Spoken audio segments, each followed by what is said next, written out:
প্রিয় শিক্ষার্থীরা, আশা করি ভালো আছো। জিনিয়াস টিচিং এর পক্ষ থেকে তোমাদের স্বাগত জানাই। আমি মোহাম্মদ সিকান্দার।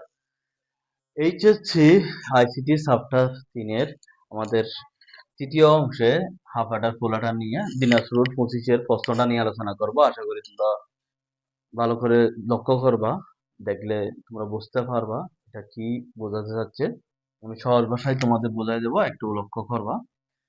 দেখো, এখানে এই চিত্রটা দেওয়া আছে, এটা অ্যাডার থেকে আছে। আমি গ নম্বর প্রশ্নটা নিলাম।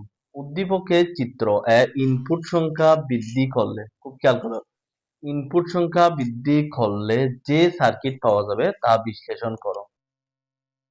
তাহলে দেখো এখানে ইনপুট কোনটা।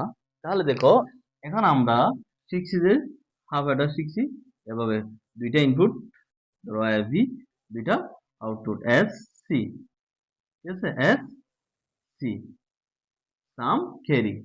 এখন দেখো এখানে কিভাবে দিচ্ছে, এখন তো কিছু বোঝা যাচ্ছে না, 4 4 5 চলে গেছে। তাহলে তোমাকে বেশি বেশি করে সালে প্রশ্নগুলো প্র্যাকটিস করতে হবে, তখন তুমি বুঝতে পারবে, না হলে বুঝতে পারবে না।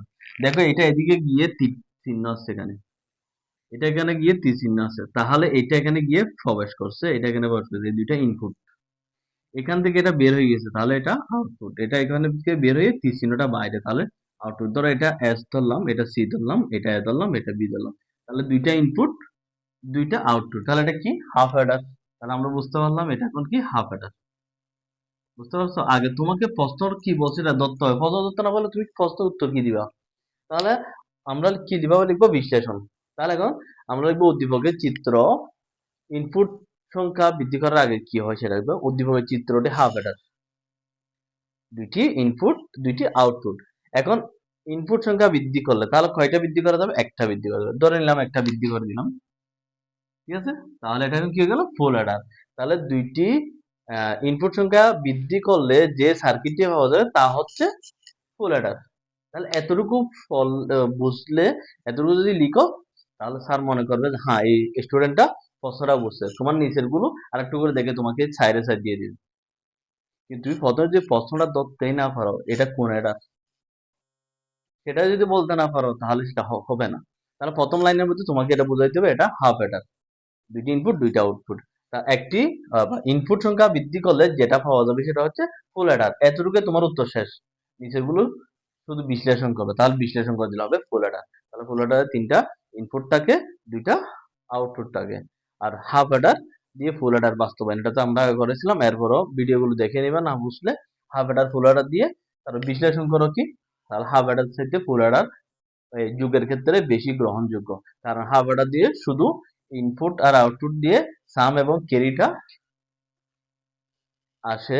তারপর এখানে আমাদের সিন, ইনপুট যখন বৃদ্ধি করা হবে তখন ফুল অ্যাডার দিয়ে আমাদের যুগের কাজটা স্বয়ংসম্পূর্ণ হয়। এবার আরেকটু বিস্তারিত দিতে হয়, আমি এখানে তোমাকে এই জিনিসটা বোঝানোর জন্য এইটা আজকে মূলত ভিডিওটা করা। হাফ অ্যাডার ফুল অ্যাডার অনেক সময় চিনে না স্টুডেন্টরা, এভাবে যখন ঘুরাই দিবে একটু করে শেষ। সেজন্য তোমাকে আগে প্রশ্নটা ধরতে হবে, প্রশ্নটা কি বলছে। অনেকে দেখা যাচ্ছে যে 10টা প্রশ্ন লিখেও কি পাস করতে পারে না, মানে বা এই 8টা প্রশ্ন, সরি, এই সৃজনশীল সবগুলো লেখার পরও, এমসিকিউ লেখার পরও পাস করতে পারে না, মানে নিচ থেকে উল্টা উল্টা লিখে দেয়। তোমাকে অনেকে কম লিখে নাম্বার বেশি পায় কেন, প্রশ্নটা ধরতে পারে, 2 লাইনের মধ্যে মূল কথাটা তুলে ধরে। সারা প্রথম 2 লাইনে কি লিখছে সেটা অনুভব করে, সেটা দেখে বোঝা যায় স্টুডেন্টটা কি কতটুকু। তারা তো অনেক খাতা খাতা এক্সপিরিয়েন্স হয়েছে না, সেখানে আগে প্রশ্নটা বুঝবা, প্রশ্নটা বোঝার পরে তখন অঙ্কটা করবা। তাহলে আশা করি বুঝতে পারছো। এরপর কোনো সমস্যা হলে আমাকে কমেন্ট করে জানাবা, আমি চেষ্টা করবো তোমাদের ভালো করে বোঝানোর জন্য। একেবারে কোনো ঘাবড়ানোর দরকার নেই, যত সমস্যা আমাকে কমেন্ট করে জানাবা। নেক্সট ভিডিওগুলো পাওয়ার জন্য সাবস্ক্রাইব করা লাগবে, যারা করছো তাদেরকে ধন্যবাদ। Thank you.